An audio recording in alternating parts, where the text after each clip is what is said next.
So yes, really great to see you all, and I'm very happy that also Lisa and Len allowed us to use data conversations to announce this, that OSF going live. I think it's a really great occasion, and I'm really grateful that other speakers also join in to tell a bit more how they use this tool.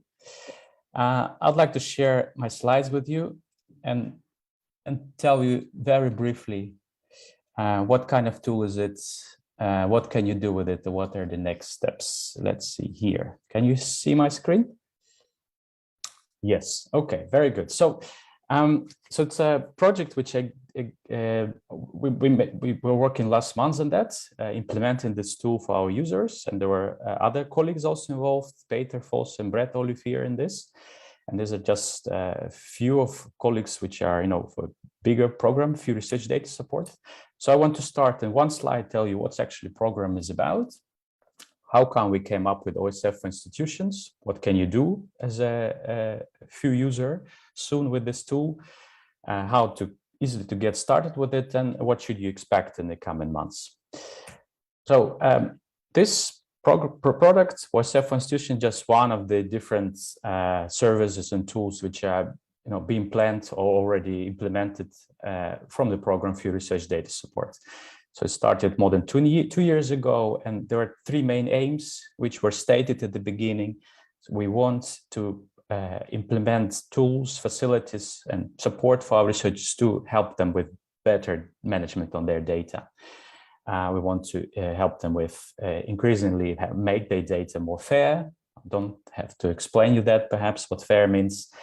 And also we, as much as possible, want to have tools and services which fit their practices and academic disciplines. So these are very global goals we had for the program. And then OSF is actually one of the tools which we worked on. So there was a question early asked, if we need a research data management tool, what criteria should actually correspond? And we looked at different tools, so you could see here just short list, a few of them, which we explored. There's another product, Yoda, which actually also implemented at the moment. But we wanted to have next to it something very, easy-friendly to use, user-friendly to have for our researchers. That was often asked from our researchers. It should be the tool which support different research phases. And many researchers should actually be able to use it. So it should be really applicable to their practices and their disciplines. So it should be discipline and workflow agnostic. These are kind of main criteria which we had in mind. And OSF actually was one of the product which scored high on all of them. So what is OSF? Probably many of you already know it by now, because it's also a product which is freely available to every user to use. And we have now a membership with Center of Open Science to use the OSF for institutions. So it's an open source product which you can use through your entire research cycle. We're actually very happy to work with a Center of Open Science, which actually a foundation which works on this open source product, and not, go again to a big company like Elsevier or something else. So in this way, we actually promote these products by using them. It is an OSF is a project workspace and documentation environment. So you can use it for different means. You can create your own workflow in there, something which really suits your need. It is also allows you to have different connections with existing services like Research Drive, Serve Drive. There's our own cloud products, but also Data First, Figshare. It allows things like often researchers ask for versioning of the files. You can have an activity log in there. You can also share data within the private project. And what often the requirements for RDM tool is having your data properly documented. So it does have also data site metadata support. And you do have, as a researcher, but also we as an institution, as a few, access to actually what's called analytics dashboard. So we could see how many people are looking for your pages, download. So this nice things to know, actually, something really we can make open science more, more tangible. So how you can get started? It's very simple. There's the link, which is already online now, and we will send you the links in the chat later, but also we'll follow up after this session. So you can already go to this webpage, look around.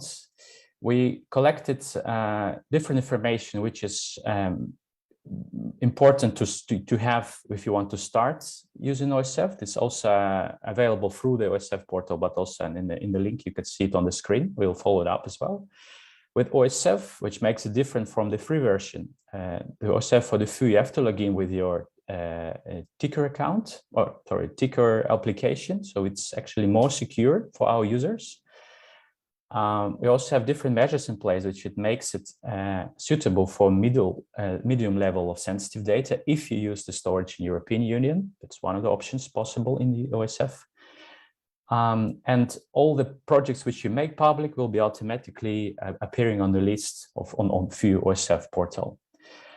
What's also nice to know is that OSF itself offering first-line support to our users, priority support. So we will be the first ones to help, to receive help. So all the emails, questions you can actually address to OSF directly.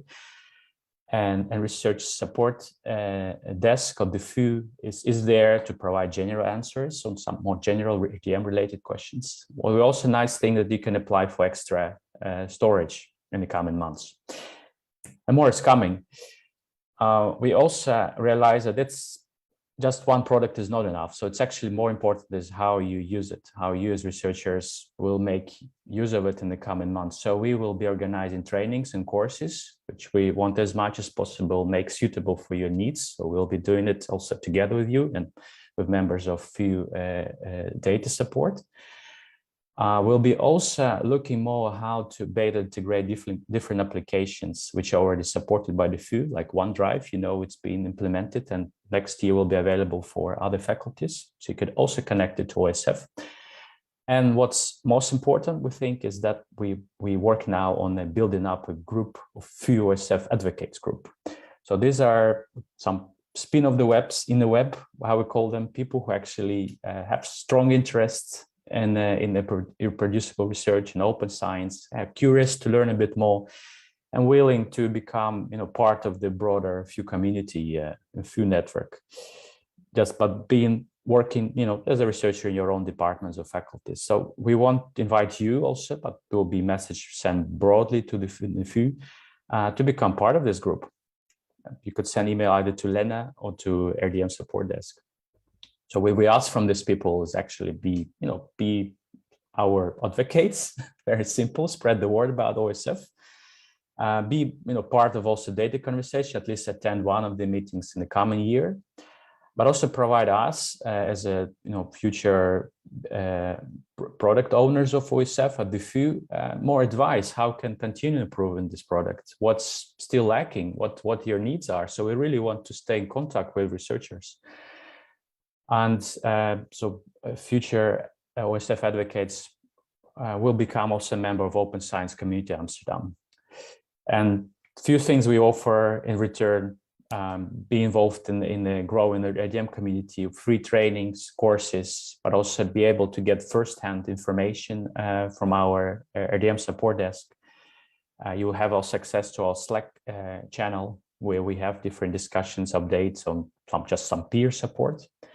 And you can also apply for extra storage. So very brief, because I know Elisa is very strict with timing. And actually, I want to have even more space and time for our researchers to already show now how do you use OSF in your work, and have discussion on this. So these are some links you will need if you want to look at OSF right away. We'll send it also later, all these links for your information. And from now on, it's online. So get on board, look around, and please provide us with feedback. Just what can we do better, or what you liked already.